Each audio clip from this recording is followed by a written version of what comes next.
Hey guys, so we've got 4 more sovereigns today. They are all shield sovereigns and they're various dates.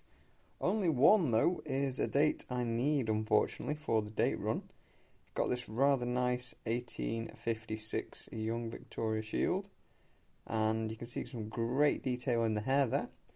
Very nice looking coin, one I'm happy to have in the stack. A little bit of toning on this side. Not really copper spots or anything, just like a nice little tone. So I'm not sure why that's toned compared to, others, like silver sometimes tones, but gold normally not so much. We have an 1859, which is a date that I need.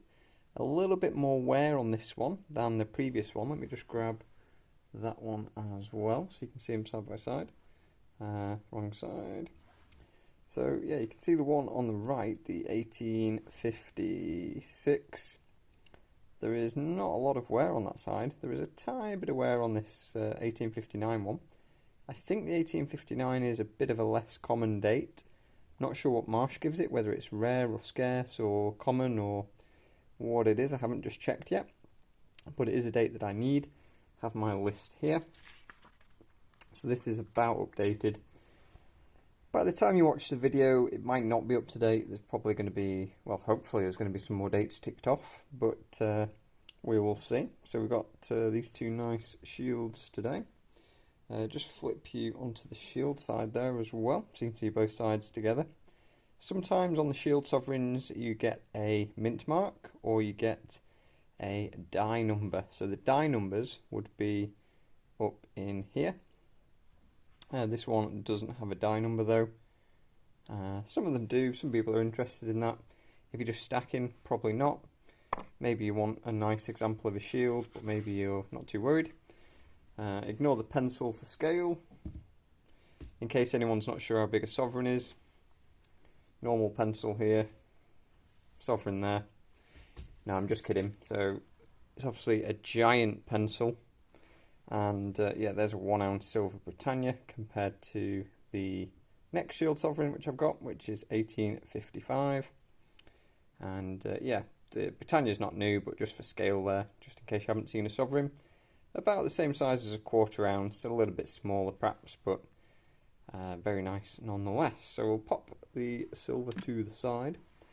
And yeah, you can see a bit more wear on this one, 1855. It's the date I've already got.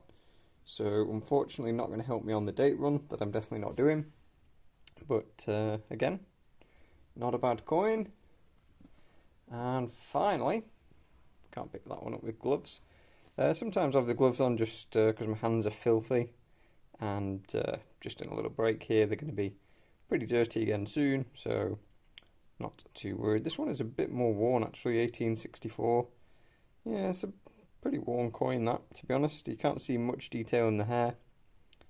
Hadn't just had a closer look at that one, but yeah, it's just a bit worn, It's an old coin, it's been around for 160 years nearly.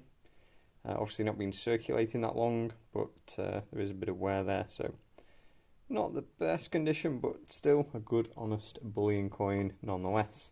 And if you want to just have an example of the shield sovereign, it's a pretty cheap way in if you get a more worn one. You can pick up some of the more common dates though. You should be able to get one reasonable condition for not too hefty of a price tag. In case you haven't seen, this was a recent pickup. It's a 100 gram Geiger bar. I need to say Geiger again. An 100 gram Geiger bar, and this is just a nice piece of cast silver. You'll notice I don't put many silver videos on this channel, but I do like the cast bars in general. If it weren't for sovereigns and Britannias and things like that being more beneficial for us here in the UK, then I probably would buy some cast gold. Personally, just like the sovereigns and the Britannias. They're just a lot easier to deal with, especially if you're dealing on the second-hand market when you come to exit.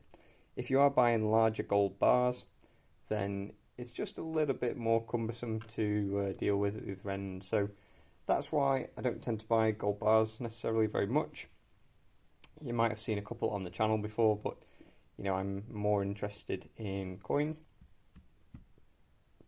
And yeah, for capital gains tax reasons, for things like that, the coins are treated better as it stands.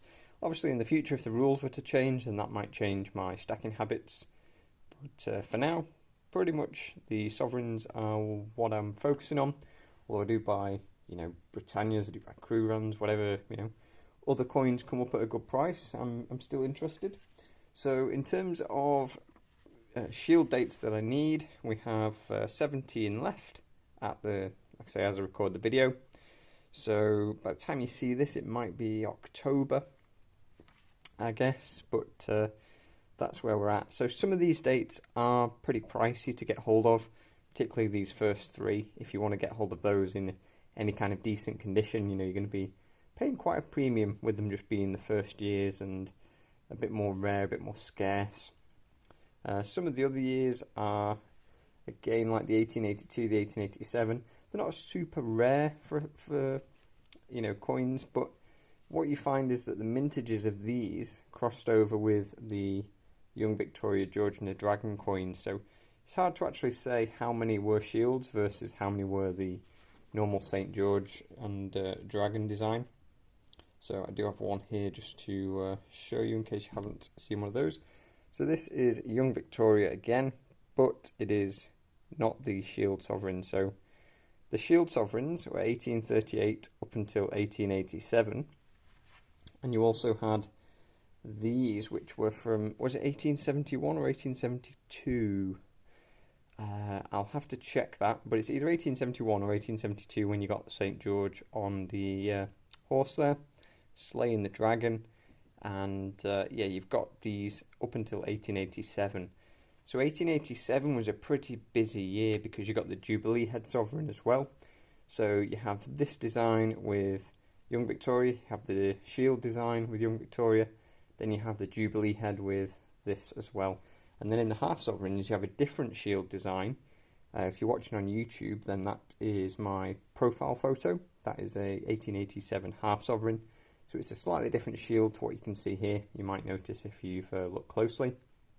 And that is obviously the Jubilee Head. I don't have any of those to show you today, but they're on many of the other videos. So hope you enjoyed this one today, and we'll carry on stacking these shields.